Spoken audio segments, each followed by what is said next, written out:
Here we go. We're going to squish 108, 109, and 110 on one video. Let's do it.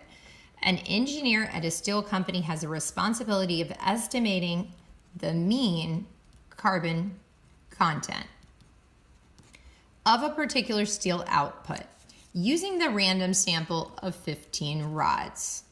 The actual population distribution is not known to be normal. Okay, so we do have a low number. It's less than 30. It's not known to be normal. So we're going to proceed with caution. Then it says, however, a graphic display doesn't indicates that an assumption of normality is not unreasonable. So it doesn't sound like they're real confident, but that's exactly what we're looking for. As long as it's not unreasonable, we continue. And they said it is. That's exactly what they said. It is not unreasonable to go ahead and assume normality. So we're going to go ahead and proceed with normal statistical analysis. Now it says the process is newly developed and there's no historical data of the variability. So what are they saying? They're saying we don't know that. And guess what this squared is? Variability, the variance. So they kind of were a little trickier. They didn't come out and say, hey folks, we don't know the standard deviation of the population. They said, we don't really know the standard deviation of we don't know the variance of the population, which is really saying this, which means if they don't know this, they don't know that either. So what that means is we're going to perform a t-test, okay, which is totally fine, and we do that all the time. So keep reading. It says the day's mean primary, what would be the primary reason why we would do a t confidence interval instead of a z? Well, it's because we don't know this.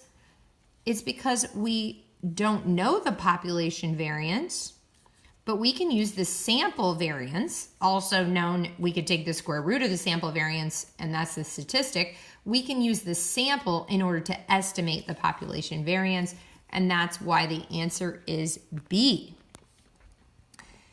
Estimating the population mean using the sample mean, that doesn't help speak to this idea of what's the difference between T and Z.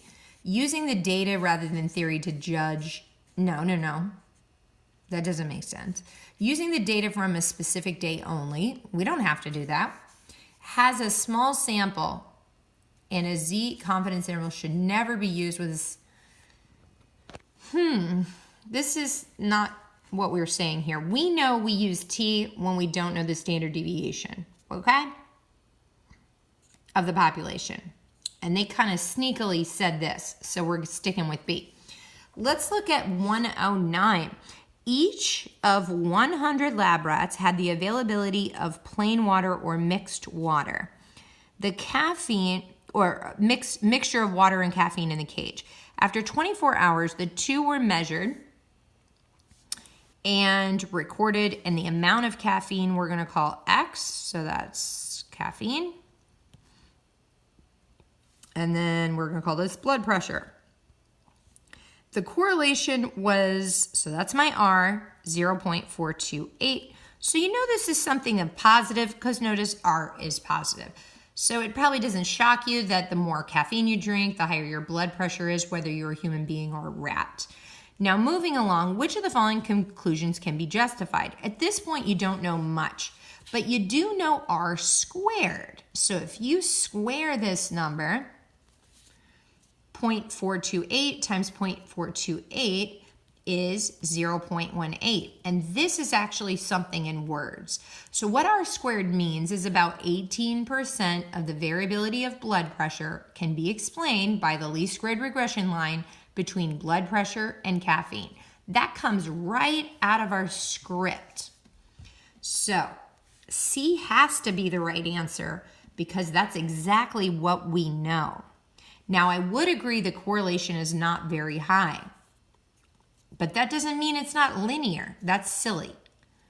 To tell linearity, I look at a residual plot, and there's no information about a residual plot on this question.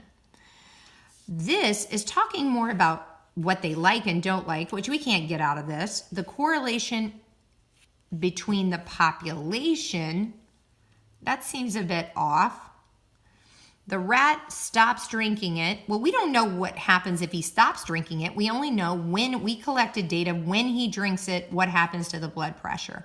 So this B just sounds really weird. C is definitely the right answer. That's our script. Last one, 110. Let's take a look. In a test of hypothesis, H sub O, where mu is 100, H sub A, where mu is something greater than 100. So we have a hunch that the average, the mean, is something greater than 100. What is the power of the test when mu is 101?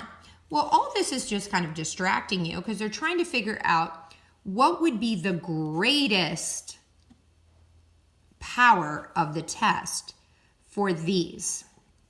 So we've got some notes to take. So let me show you my notes. All of these are big deal, big deal. The rule is when I increase alpha, my power goes up. Let's say that one more time and write that on your paper. When I increase alpha, the power goes up. So if my alpha was 0.01 and now it's 0.05, it just went up. When I increase N, the power goes up.